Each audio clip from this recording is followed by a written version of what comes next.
Someone is asking to show the fatality video again. Show the fatality video again. I don't know if we can. I don't know if we can do that. Let's see if we have time at the end to show it again. It's kind of those one-time things.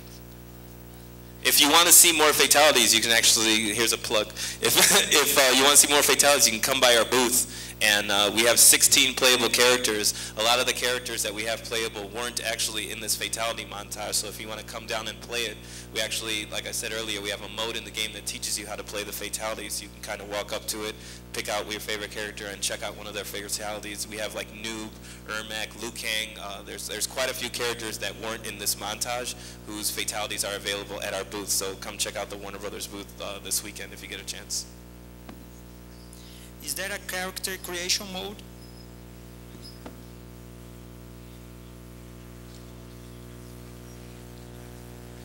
Yes. No, of course. No, we don't have a character creation mode. It'd be something cool for maybe one of the future games, but right now we wanted to make sure that that everything was done as well as possible. Are we going to see Liu Kang live again? Oh, Liu Kang. if we see him alive? Yeah, he's actually alive in this game. He's actually one of the characters that is playable down at the booth as well. The cool thing about this game is that it's kind of a return, so he hasn't been turned into a zombie yet in this game. We're still playing the Liu Kang from Mortal Kombat 1, 2, and 3, so he's still very traditional, and he actually has a lot of his old moves, and there's some secrets in there too for all the Liu Kang fans. Well, Midway did some excellent work in this series, and we want to know if you guys can keep the essence. Yeah, you know, everybody that was with the Mortal Kombat team at Midway is with the Mortal Kombat team at Warner right now. So it's the same team, it's the same people, just the sign on the doors changed, but it's the same spirit and the same feeling this time around, so you don't have to worry about that. Tell us. Onde você vai? Oh, he's coming up here. Okay, I thought he. Tell us a little bit more about the crunch time in the art and tech departments.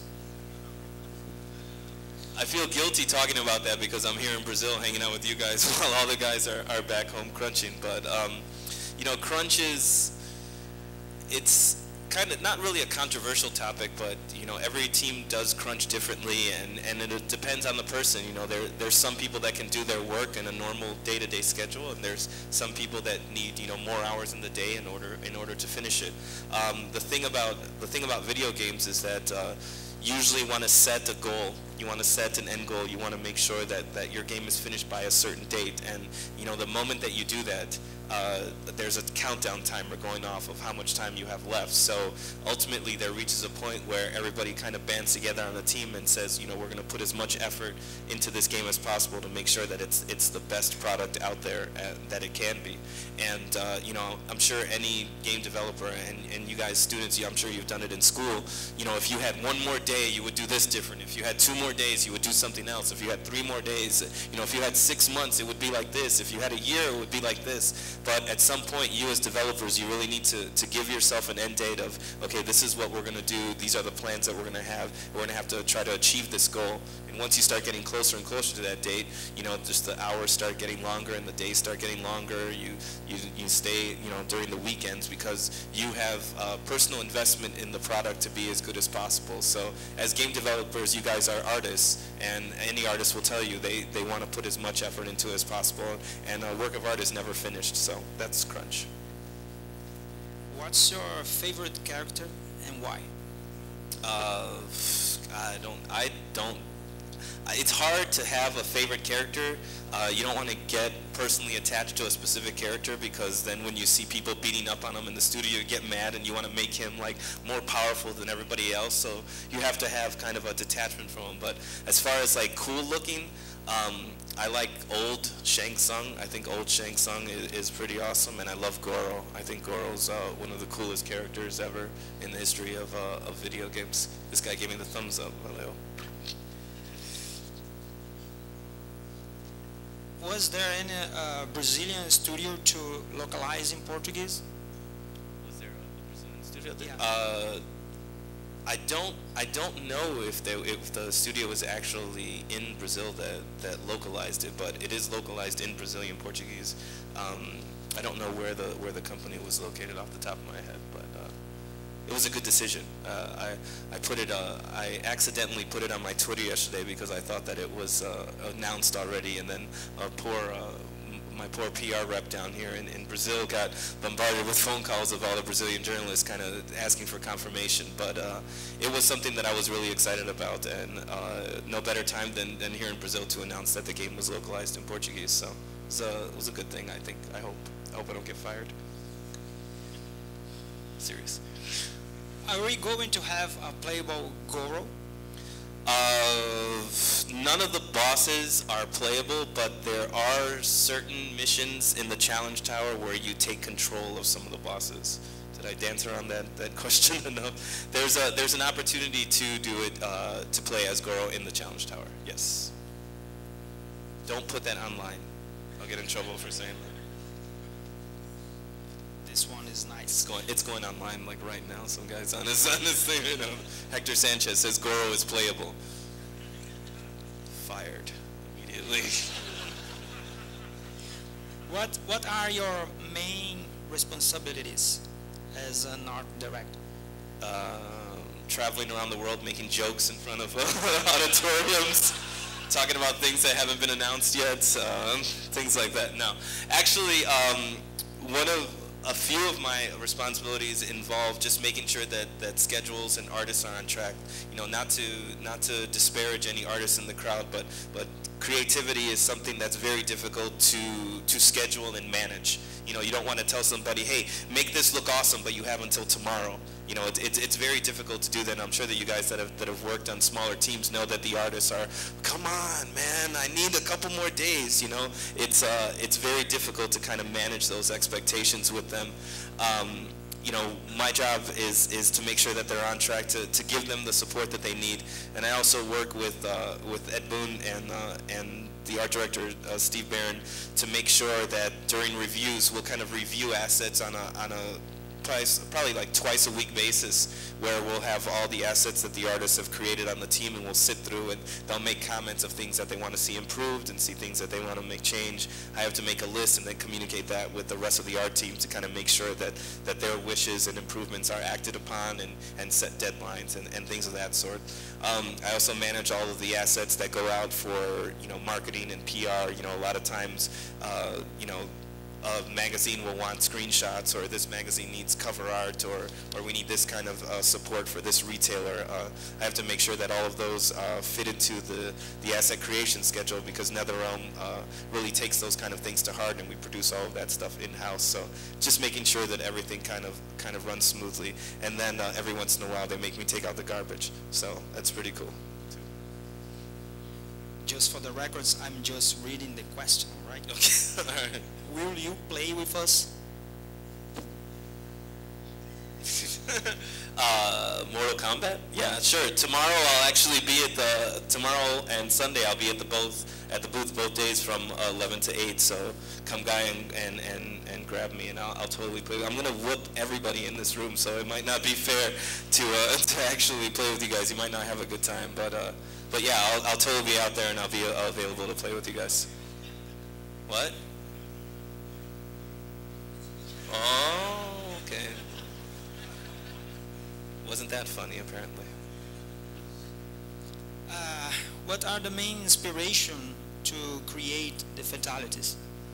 Oh, you know, the fatality creation process is actually, it's very difficult. It's kind of scary, especially the ones that don't get made. They don't get made for a reason. Obviously, they're either too sick or gory or disgusting or in bad taste. Basically, what we do is that we'll schedule a meeting. You know, say from 2 weeks from now. Hey, from 2 weeks from now, we're gonna have a design meeting about the fatalities, and everybody will go home and they'll kind of sketch out their ideas or write them down or kind of come up with them. Then we sit in a room. There's probably about 6 or 7 of us. It'll be myself, Ed Boon will be there, and then the design team, there's about 5 designers that are in the team. And basically everybody just takes turns and, all right, let's see what you got. And somebody will get up and then they'll say, okay, you know, in this one, all right, the guy's like crouching down, all right, and then he steps over the guy and then he punches him like over and over until all the blood comes out, and like the guy's there just like doing this over and over, and everyone's looking like, wow, you're pretty sick. You know, like something's the matter with you. I mean, I'm totally like generalizing that. They've said some like nastier stuff, but I'm not gonna say what they're doing. But usually everybody has to act it out, and the fatalities that get the most kind of reaction from everybody else, whether it's laughter or kind of cringing, everybody kind of adds their own taste to it. They're like, okay, instead of ripping out his eyes, what if he rips out his heart, or things like that, and it's kind of a collaborative effort. So it usually takes a few meetings to kind of get those down. Ed Boon finally has the last call on them all, and he takes kind of the better ideas and goes home and sketches them out in these kind of like stick figure sketchboards to make sure that the timing of it is how he wants it, and then we'll take it into the motion capture studio and record them. So it's pretty fun, but there's a lot of nasty ones that don't get into the game, thank God. What's this 300 quest and what's the reward? I'm not going to talk specifically about what the last challenge is, but basically at the top of the challenge tower there's a very, very difficult mission, and for those who complete it, they'll get something pretty cool, but we're not ready to announce that, and it's no fun. If I told you what it was at the beginning of the game, you wouldn't want to work to get your way all the way up there, so no comments. Sorry. Another joke, huh? You have said that the team is thinking in ways to kill a person for years. Yes. What does your family think about it?